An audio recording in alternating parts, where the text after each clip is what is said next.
Hi, I'm Tim Zacharias with Cougar USA and your host of Building Value. My guest today is Gavin Dillingham, the Director of Clean Energy Policy with HARC, the Houston Advanced Research Center. Gavin, welcome to the show, sir. Hey Tim, glad to be here. Thanks for the invite. Awesome. Really excited. We're going to be talking about the polar vortex, the impact that had on the Texas energy grid, and things that we can do at home and in your building to prevent it in the future. On Building Value, we go behind the scenes of building operations to showcase the people and products that make buildings work and the value they bring to the community.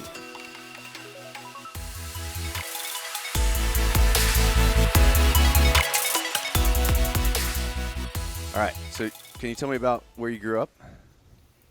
Sure, this is probably different than what you've heard before. I grew up in Boys Ranch, which California's Boys Ranch, which is north of Amarillo in the Texas Panhandle, Okay, awesome. and it's a my I was out there because my parents were the program directors and ran the ranch. But Boys Ranch is for kind of juvenile delinquents that aren't quite juvie level, but Okay, aren't quite can't really be in the main society, so kind of okay, sits in there and stuff. So it was a full working ranch. very So cool. we raised all our own food and animals, and I raised my focus or not focus, but what I primarily did was raised pigs and worked in the had the orchard that we worked. But then it was regular school too. So I mean, it was an independent school district, and so we had the Sure. sports and all the extracurricular stuff too. So, but yeah, I was out there for about I guess since I was 4 until 16 or something like that. I graduated Wow. from a high school in Amarillo, but Okay, awesome. So that's definitely a unique background. That's very cool. yeah. So, what did you do after high school? I went to Texas Tech, so I got Okay. my undergrad there, and then after that, thought I was going to law school. Well, I did. I got into law school. Decided that I was not going to be an attorney. Did not care for that. So I ended up at Enron for a few years, from Okay. like '99 until the bankruptcy, and then ended up in graduate school after that. Okay. Nice. And where did you? But you kept studying on past graduate school, correct? I mean, you got Yeah. your So I got my PhD over at Rice, and then nice. So that's how you ended up in Houston. well, I Wanted to ended stay up in after that. Houston because my wife was actually from Katy, and then Okay. I was going to go to we decided to go to University of Houston Law School because they had a strong environmental law program, and that was what I Mm-hmm. was wanting to do. But then I was like, I cannot be an attorney, so I decided not to do that anymore. Unfortunately, I got the job at Enron, which was a 4 years, but it was an outstanding experience. Regardless of how it all ended, it was quite a learning experience and quite an opportunity. Nice. So how did you, go from the kind of the academic life and U of H and Rice and then into HARC, what you're doing today? So that was I kind of so when I was doing the graduate work at Rice, I realized I started doing international actually as an international relations kind of political science person, which is very much theoretical and model building and such, and realized that I want to do more stuff that's applicable and that has real life meaning and use. And so at Rice, most of that happens in the urban politics setting. So there's a lot of Okay. work that's done out of Rice for the city of Houston and other places that's real more hands-on kind of work. And so I saw that as a much better fit for what I like to do. I don't mind I like doing the research, but I want it to be used somewhere and helpful rather than Sure. read by two or three other people and stuck in a journal. So so yeah, so I ended up working after Rice. I was joined the Mayor White's administration and did kind of policy work for them, and ended up doing more energy and sustainability kind of work, and kind of like the public service side of things there. So I kind of stayed Sure. in that realm for a while, and then when I was there, that was when a lot of that funding came out on. It was the American Recovery Reinvestment Act funding, after the major financial crisis. And so at that point, the city was, going after a bunch of different grant funding and dollars, and ended up being awarded a significant amount of money in that regard. And HARC was the administrator of that effort Okay. there. So that's where I ended up working a lot more with the people at HARC, and then that allowed me to kind of move back into the research side of things, because I kind of like the balance between the research side and the public service side, and this gives a nice balance there for that. So. That's awesome. And so can you, HARC being Houston Advanced Research Center, can you just expand a little bit on what that is and what your role is there? Sure. So HARC is a research institute up in the Woodlands. It was founded by George Mitchell in the 1982. As he was kind of developing out the Woodlands, he wanted a research hub up there. And so along Research Forest, there's still a significant number of kind of research organizations, most of them for-profit type organizations. But he created HARC because he wanted that nonprofit sustainability kind of institute. And so we work on a variety of issues in Texas and along the Gulf Coast, on from air quality to water quality, water supply, flood, a variety of different types of, floodwater management, stormwater management type work, ecosystem services. And then we have a group that focuses more on kind of on the energy side of things, and kind of clean energy transition, decarbonization of the power grid. And so I lead that group. I'm the director for the clean energy stuff at HARC on that. So. That's really interesting. I mean, and they're so tied together too. I mean, talking about the stormwater management, the water distribution, all of those being, and then the clean energy side. I mean, the whole water energy nexus is just really interesting to me, and how they're almost inseparable, right? The power and the water.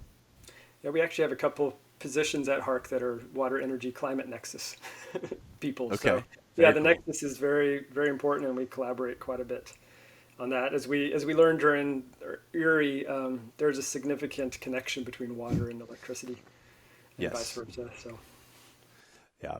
So since we kind of you brought it up a little bit, definitely want to get into kind of what happened during the winter storm Uri and the freeze and everything in Texas, and but it would definitely help me a little bit if maybe you could kind of give us the lay of the land of just kind of general, and I know this is a big topic, but maybe like a 30,000 foot view of kind of how the grid is laid out in Texas, maybe how that's a little bit different than other states, and how that impacted what happened during the freeze.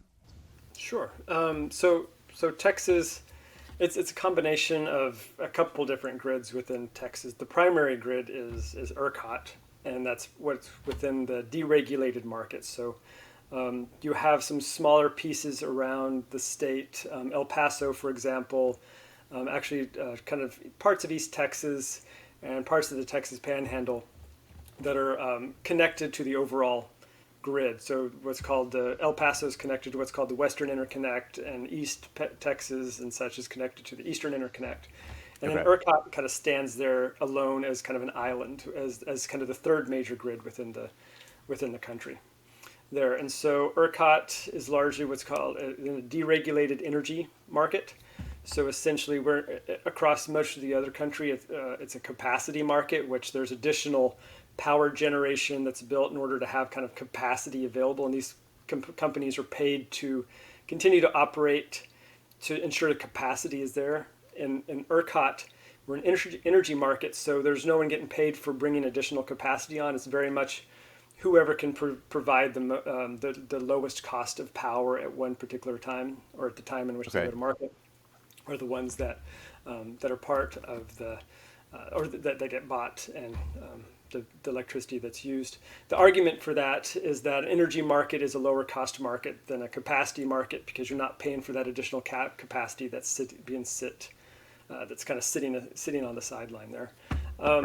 One of the issues around that is what's called the reserve margin. That's really been kind of an issue around the state. It's actually been improving. So the reserve margin is how much additional capacity do you have when you look at what's the complete total peak load, or what's the highest possible amount of power load or requirement is there on the grid, and how much do you have available that can meet that above that peak there. The reserve margin in the past has gotten very small, but within the last few years, with additional solar and or solar and wind coming online, that reserve margin is in a comfortable range, and it's actually continuing to increase. And now there's debates of, what's the optimal reserve margin? Do we have too much reserve margin now out there? So ERCOT, the grid we're talking about here, is an independent system operator, and ERCOT is essentially the scheduler of power that comes onto the grid. ERCOT is responsible and reports to the Public Utility Commission. The Public Utility Commission of Texas, essentially lays out the regulations and works on the implementation of the regulations, and as I said, is responsible for kind of what happens and comes out of ERCOT there. Above the Public Utility Commission is the legislatures and the governor's office. The governor appoints the commissioners to the Public Utility Commission, and of course the legislature legislates different rules and regulations and such that are implemented by the PUC. So there's kind of two layers above ERCOT that kind of guides how they operate and such. Okay. So. And you were talking about the peak load, and I remember I think it's ERCOT that has that the site that you can go and basically see like what's the real time generation and consumption numbers. And there was a lot of talk about this leading up to the storm, and I remember looking on Sunday, and that generation was like right around, was it 70 megawatts, and then on Monday it dropped to like 44. So I don't want to necessarily beat a dead horse. I mean, I know there's been a lot of conversation about what went wrong, but I mean, how does generation drop so dramatically in 24 hours? Yes, there was all sorts of fun stuff that was happening at that point. So what was happening as Sunday, as we saw Sunday, kind of coming to an end there, is, as you mentioned, we had a very high amount of load onto the grid, up to 70 gigawatts or so, which is significantly higher than anything they anticipated. Kind of typical average would say 56,000 gigawatts. So 70 was just way up there. And I think when you looked at what their extreme was in the mid 60s. So it was even way above what they saw was kind of their extreme worst case type scenario. And you can find that in and they do a kind of a quarterly type of review for every new season. They do a resource adequacy type model that they run to see what they're going to have in the summer and the winter times and such. Anyway, it was way above what's called the SARA that they had there. In any case, what you had was, during this time of year, there's a lot of sites, especially geothermal sites, that are offline for maintenance purposes. Not geothermal, thermoelectric sites that are offline for maintenance, getting ready for the summer peak and the summer load that's coming.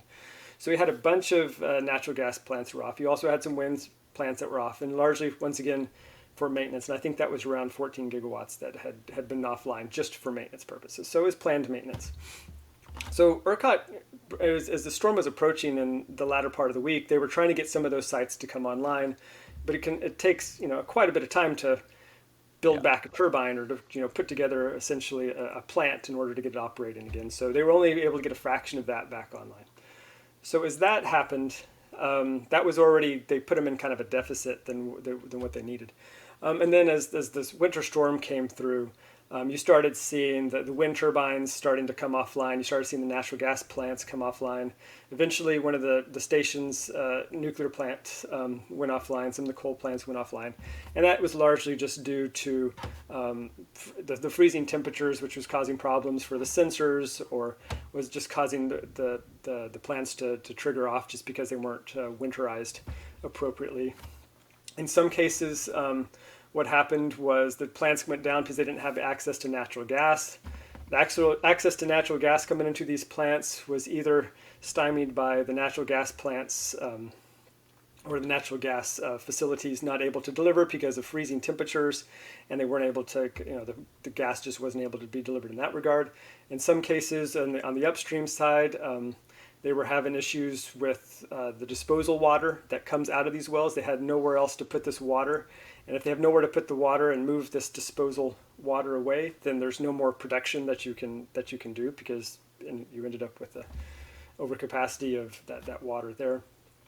And then there was also cases where, as they were doing these rolling blackouts, they were turning off the compressor stations. They were taking power away from some of the compressor stations that was moving the natural gas. And so you ended up with this issue where the natural gas stopped flowing because there was no electricity to move to keep the compressors running to push the natural gas there. And then the plants Yeah. had to come down because they no longer were getting natural gas. And so all sorts of fun stuff were happening, allowed for that significant decrease in availability of generation there. So it's both Yeah. freezing as well as just some logistics. Yeah. I mean, multiple layers of failure. It seems like, and I know there's been a lot of finger pointing, and hopefully can definitely plan to for some of those things to be avoided in the future Right. at the kind of the macro generation and transmission level. But what can we? I mean, what are some of the things that could be done at that level, or if we kind of like to get into talking a little bit too, what we can do at individual building or home levels too to kind of prepare for some of those things. Sure. So kind of at the larger grid level, when you're looking at the generation resources, one of a lot of the discussions has been, well, why don't we winterize these plants, or why don't we, they operate in all sorts of other northern climates where it's much colder and they continue to function just fine. The problem that we face in this particular market is that it's typically pretty hot here, and we typically don't get these types of storms. And so what the system is designed for is operating under hot temperatures and extreme hot temperatures. And so the enclosures that you could put around natural gas plants to winterize them are just not overly effective here, because you end up maybe protecting them in the wintertime, but they could potentially overheat during the summertime. Yep. Same kind of thing with some of the winterization that you do on turbines as well. The other thing is that any additional winterization or weatherization or whatever type of investment you put into these plants potentially, that doesn't allow for the generation of lower cost electricity is a problem, because anytime you add this type of additional investment, you make that power coming from that plant potentially more expensive, and it makes them less competitive on the market. And so the incentive here is to make sure you have a plant that's built in a way that provide the lowest cost power. And so you start adding a lot of that stuff, and you take away that competitiveness. So the other, just when we're talking about more locally, and one of the things that we were very saved on, which was pretty amazing, especially when you kind of talk about some of the ice storms that happened and some of the wind events that happened during this, is that our transmission distribution system actually did pretty well. There weren't any like mass outages on the transmission system that we've really heard of or have been talking about or anything. And so in some cases, that's usually where the issue. You start getting ice forming on lines, you start getting wind events with that ice, and you have stuff start tripping or breaking in that regard. And that was, that showed a significant level of robustness from what we've seen so far. Maybe there'll be some news coming out showing that there was maybe more damage to the transmission lines, but that was pretty good story in that regard.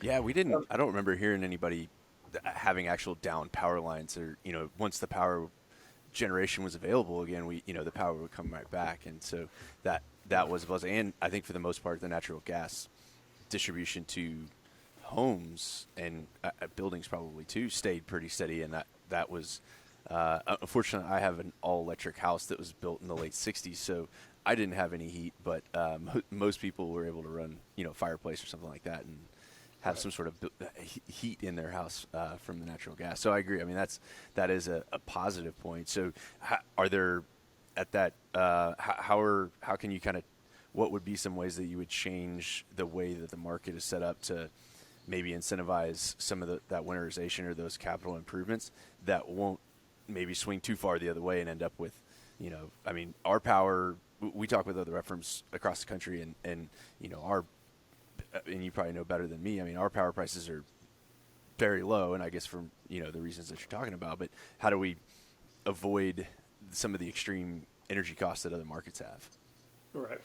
Well, I mean, some of the first steps that we want to be kind of looking at is just really kind of identifying and putting in place resilience standards for equipment. And it has to be a level playing field in that regard, because if you put resilience standards on a natural gas plant, that makes it less competitive versus wind or solar. So there's going to have to be standards that put in place that allow for a level playing field and allow these to continue to operate. And that's very difficult to do because there's different costs associated with that.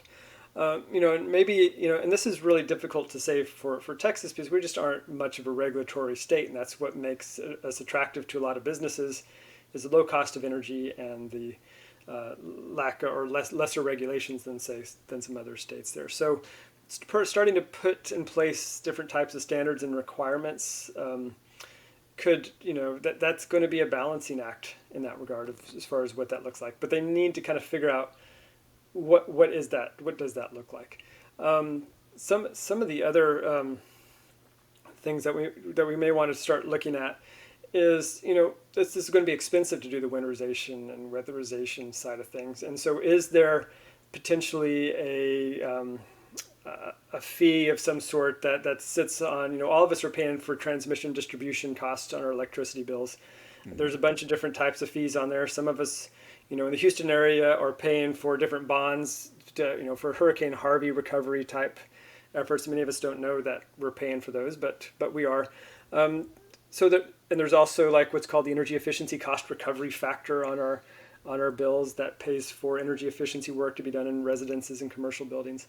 So maybe it's the addition of that type of fee that can be shared with generators, or a percentage of that can be shared with generators. What would that fee look like? That's who knows.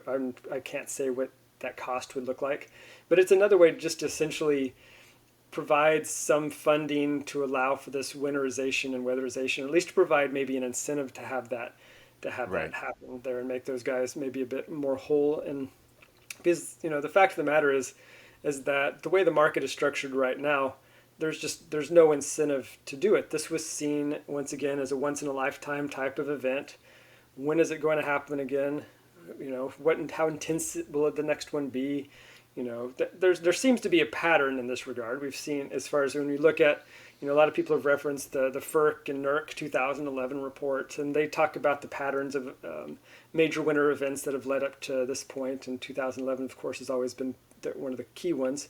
But one of the other things that we're really suggesting that people look at, or that the powers that be look at PUC and the legislature, is really taking better account of what the climate data is telling them. The downscaled climate models, or so these models that can take a regional look or more of a localized look at, say, what kind of the climate that these power plants and this transmission system is going to be operating in out to the next several decades.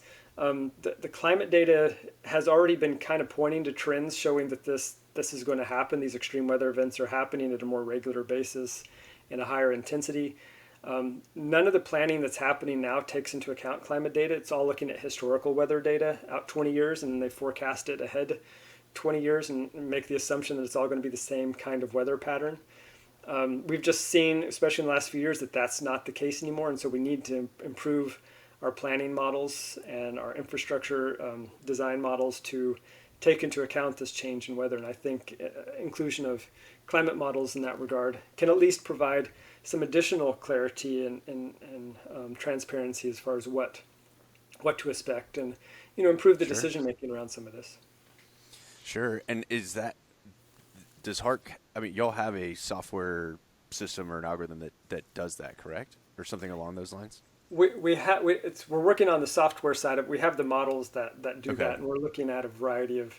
Right now, some of the key areas that have been traditionally, or have been a growing focus, has been extreme heat and precipitation, and so that's where we've been focusing on. Just being in Texas, that's typically what the keyest, the greatest concern is. Taking into account, the extreme cold events. That's a little more trickier as we look at, some of the discussions around this is what's happening with the jet stream, and how does that potential wobbliness of the jet stream result in these type of polar vortex events. And so the science is still better trying to understand, how that impacts these types of events. There's some scientists that are saying, yeah, these wobbly jet streams are leading to this. Others are like, well, we're not so sure yet. It's leaning that direction, but we don't want to make that conclusion. Sure. So it's where the science is the strongest in this regard, and where there's just been the best kind of validation has been more on the extreme heat and the precipitation and the hurricane and the drought side of things. That's where that's where there's pretty much the strongest consensus. in that regard. So. Yeah, and I'd say probably have quite a bit of data over the last 5-6 years. Unfortunately, we've had multiple extreme weather events here in Houston on the hurricane and rainfall and now the polar vortex. So yeah, I mean, definitely need to be prepared, and I get the focus on the extreme heat and precipitation, but even if it's only every 30 years, I mean, this is like, the one that jumps out to me is back in, was it 89 or so, that the last like big freeze like this, that I remember as a kid getting slung down the driveway and on the ice and all that, doing sledding. But this created, I saw an article saying this is going to be the most costly natural disaster in Texas, just because it's so widespread and all that. I mean, Right. but even if that chance is so low, I mean, how do you almost feel like you have to plan for it? Otherwise, it's just massive disruption and property damage and loss of life, things like that. Yeah, you're right, and that's the issue that we face, is how do you get people to make those decisions and invest in the infrastructure that's needed to deal with what are termed kind of these green swan events. They're rare, but they're highly disruptive. And how do you justify investment in that? And in some regards, it's trying to find that balance in that balance in kind of infrastructure investment, or just kind of resilience or adaptation investment that can handle a variety of different things. And so, on a much smaller residential scale, you're looking at things such as weatherization and passive survivability. Weatherization of homes, especially in some of these homes where you talk about temperatures getting down to 40, 45 degrees in some of these homes, and some much colder than that. Yep. If they're properly weatherized, which would mean insulation, building envelope is not leaky, the windows are not leaky. In this case, you're not worried as much about electrical stuff since the power is out. But just having a better building structure that's well insulated can go a long way in both on the cooling side and the heating side, and allow people to shelter in place for a much longer period of time, and puts them at less risk. And that's one thing that it doesn't matter if it's a hurricane, it doesn't matter if it's extreme heat or extreme cold. A well weatherized home that's well built in that regard can survive all those different types and provide benefits across all those different events. And so it's finding that type of investment. The same with when you're looking at the power systems. If you're talking about hurricanes or high wind events or extreme cold or even extreme heat, flooding, anything like that, looking at microgrids and more distributed energy resources are much less susceptible to a variety of those types of events. And so it's definitely potentially more expensive. But if you start valuing in the resilience benefit of that, and making that part of your business model, your business case there to justify it, it starts making a lot more sense, because you take away some of the water risk that you're looking at as far as water availability and water temperature for the thermoelectric power plants. Yep. You take away transmission risk as far as power lines being blown down in hurricanes or tornadoes or high wind events or ice storms, and so you end up with potentially a more resilient system. There's of course regulatory barriers to this right now, as far as being able to connect these microgrids and make them more of a robust kind of connected system. But I mean, at least it gives you some way, and it deals once again with a variety of different types of extreme weather events. And so that's the key, I think, is identifying those measures that deal with a bunch of these events, rather than kind of dealing with, we're just going to deal with extreme cold, or we're just going to deal with flooding. What can deal Right. with multiple things? I think that's a good approach. And you're talking about the microgrid, and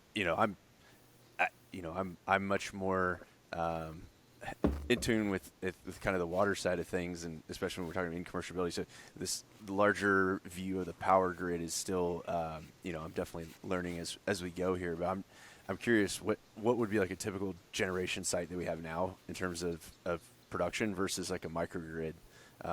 Like, what would be the difference in size? Sure. I mean, so when you look at just our typical grid, you're talking about large utility scale systems that are megawatts large. They're hundreds of megawatts in size. And that could be the solar, the wind, the coal, nuclear plants, a gig or larger. So those are, really large systems that are kind of centrally located, and then you have a transmission system that builds off of those.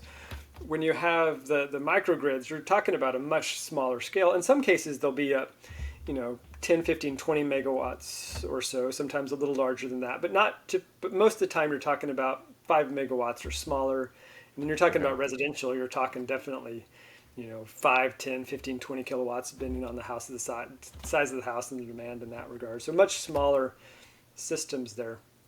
But what some people are trying to do right now, and this is where you start running into some regulatory barriers and just some market barriers, is trying to develop what's called these virtual power plants. So essentially, what you do is, and this can work in the Texas deregulated market where you have retail electricity providers, is you have this retail electricity provider that is able to aggregate a variety of different buildings, a variety of different loads that are out there and such, and can control them as far as, okay, you guys all need to turn down your chillers, or you need to turn off your air conditioning, or turn off your lights, or whatever that load shedding type of event looks like. And they can control a large swath of those and essentially create a virtual power plant where they're controlling hundreds of megawatts of load. And if those also have solar and storage on them, then they can also decide when they're going to dispatch that power to the grid or when they're going to keep it on site. And so that's, that opportunity can be very significant, and you're seeing it deployed across the country.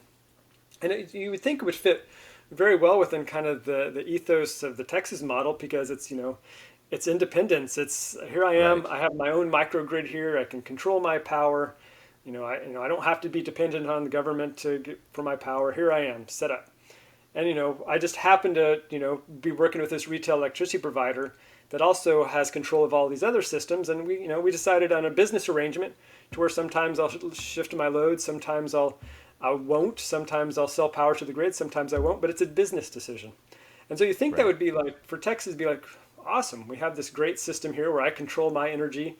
I have this business arrangement where I can potentially make money off of this, or, lower my electricity bills based on my decisions that I make. And so I think, if we can kind of talk about microgrids and distributed generation in that regard, you end up with, potentially a lot more buy-in, and you end up with potentially a greener grid and a more resilient grid. But that's just has to take some time to get to that. That virtual power plant, the first time I heard that was, I think it was this week. I was reading an article. I think it was in Colorado. There's a high-end, condo building, and they each have, there's solar on the building, and then they have individual power walls, batteries in the different apartments, and so they are able to do basically what you're talking about. They can generate and store, they can sell it back to the grid, they can use it, but it's a significant amount of power throughout the entire building. And that kind of taking that load away from the main large single generation plant, distributing out to the points of use, being more flexible like you're talking about. It's actually really similar to our approach to, sizing and selecting equipment inside of buildings. We're really trying to move away from these giant single pieces of equipment that are made for this huge load that it doesn't see all the time, and moving to smaller pieces of equipment and even potentially distributed pumps. Literally in a cooling system, distributing the pumps out into the system to move that load to the actual points of use. And, definitely more energy efficient, can be a lower cost overall. So it's really interesting that it's kind of I see it as a parallel between matching the load to the equipment in the big macro power world versus what we're doing inside the building. So that's cool. Right. Oh, absolutely. That distributed nature can definitely improve efficiencies around that. So if a building owner is wanting to, and I think you were talking about being in control of your own generation after last week or a couple weeks ago, being in my house built in the 60s, it was down below 50 degrees in our house. It was freezing. In my parents' house, brand new house, they were fine. So we left and went over to their house. But I would have loved, I have a small portable generator, but I'd love to be able to flip a switch and be on my own and not have to worry about it. So if at a building level, if they're looking at doing that, and I think generators, the diesel generators has been maybe the go-to initially. are solar and some of the other alternative uh, power generation methods for the microgrids at a building level becoming more feasible? Yeah, they very much are, and it really depends on what type of application you're thinking about. When you look at just solar by itself, that's and you're wanting solar for both resilience as well as maybe energy savings. Um, that standalone does not add to resilience, and so you have to have an additional component such as storage to have that resilience component in there. Because what a lot of Right. people don't know is that when the power goes off in the grid and you have a solar system on your house, that also gets de-energized because the concern is it goes back into the grid and you end up shocking, utility workers that are working on a repair or so. So in many cases, so when people are looking at resilience, solar plus storage is the way to go for that on a residential level. It's still a bit pricey. There's no doubt about that. But there's a variety of leasing models that are out there now where you can be a host site and you're essentially leasing that equipment on your house and you get the benefit of the solar plus storage and you pay $100 a month or you pay whatever that negotiated rate looks like, but it's pretty manageable for a lot of people. There's some loan programs that are out there that are also very good in that regard. You can direct purchase it. And we actually were looking at this over the last few weeks because being in the business I'm in, I always trying to follow what the prices are looking like. And I mean, they've essentially come down by half in the last couple of years as far as the solar plus storage that, was about 40 grand is now 20 grand. And now you can, Right. do a leasing program out 10, 15 years and you're essentially paying what your electricity bill is. And so there's those options that are available on the residential side. On the commercial side, there's very much the solar plus storage piece.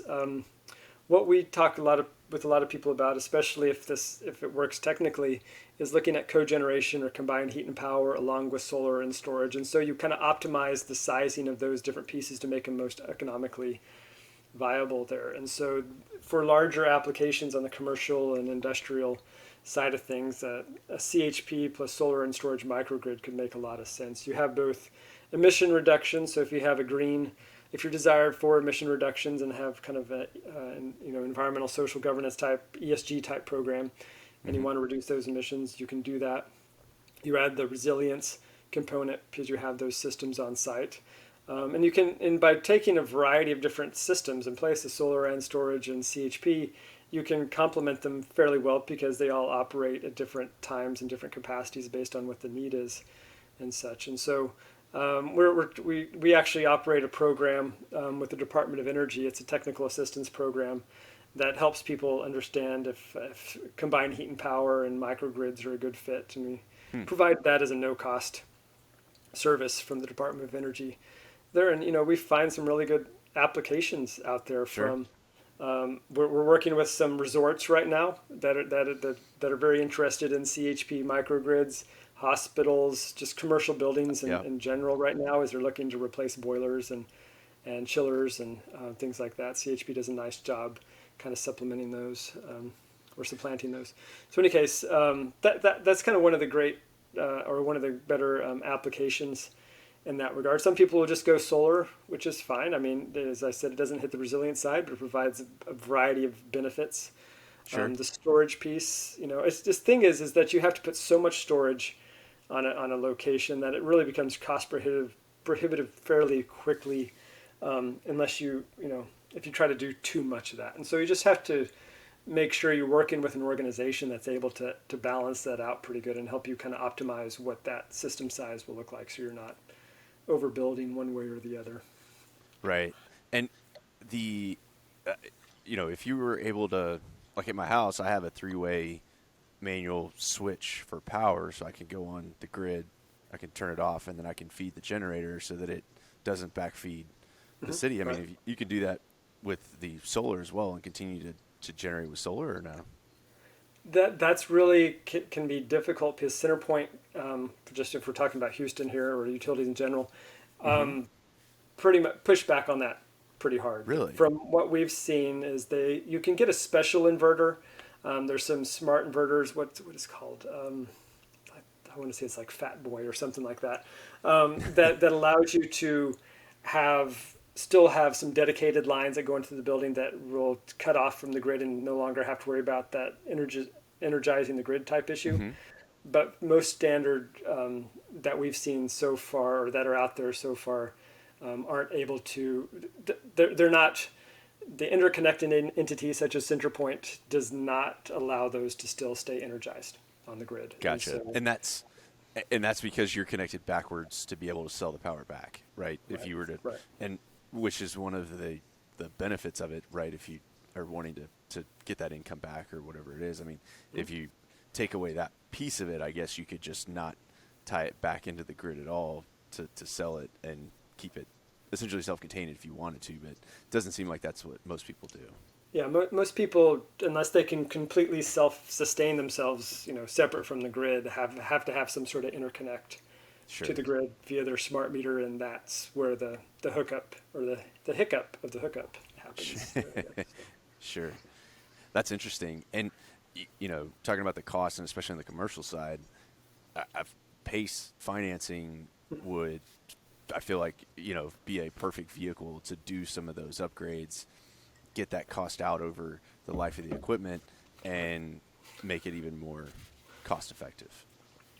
Absolutely, PACE is a great opportunity to do that. We've seen a good number. I don't have the number off the top of my head of storage or not storage of solar installations going in under PACE.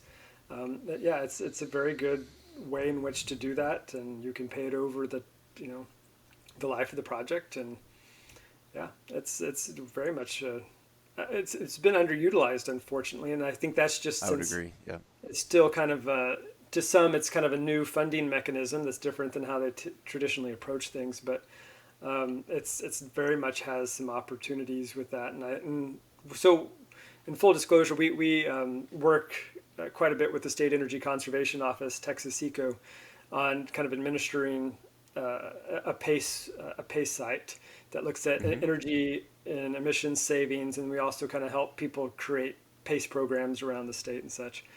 And what we've seen is, there's been a significant uptick in the last year or so. So as more and more people are educated of how this works and the benefits it provides, I think it has some great opportunity to grow. It just needs to be, people just need to continue to get more comfortable with it. Sure. But anything that's going to reduce the energy consumption or water consumption in a commercial building effectively is going to qualify.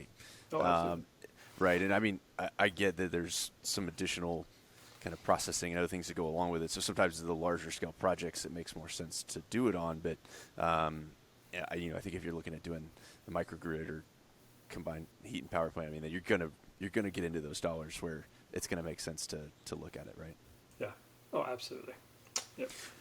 And so is that, you kind of look at, I've had Sarah Witter on in the past with Cadeo Group. She does a lot of work with NIA up in the Northwest, and they've talked about their successes in kind of reducing the load that's on the grid overall, preventing them from having to add more generation over, I think, the last 30 or 40 years, something like that. So is that kind of we're looking out longer term if we're, incentives like PACE and other things, if we're able to kind of reduce that load off of the main generation, does that add towards that resiliency or kind of help solve this problem longer term potentially?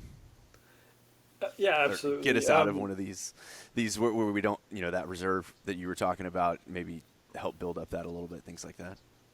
Yes, and so some of that, sometimes that's referred to as kind of just looking at these non-wire alternatives, and that's largely moving away from some of the larger grid scale transmission distribution improvements or build outs, as well as more utility scale generation, and rather focusing on demand shedding, demand shifting, as well as placement of, if it's solar or storage or CHP or some combination of a microgrid, in kind of these strategic locations where you have these grid congestion issues, or where ancillary services provided by these sources can benefit the grid. So you're very much seeing a growing interest and demand in that regard from utilities, as well as public utility and public service commissions, because what we've seen in some cases is that if a large utility goes to the Public Service Commission and wants to do another generator or transmission distribution build out or upgrade or improvement,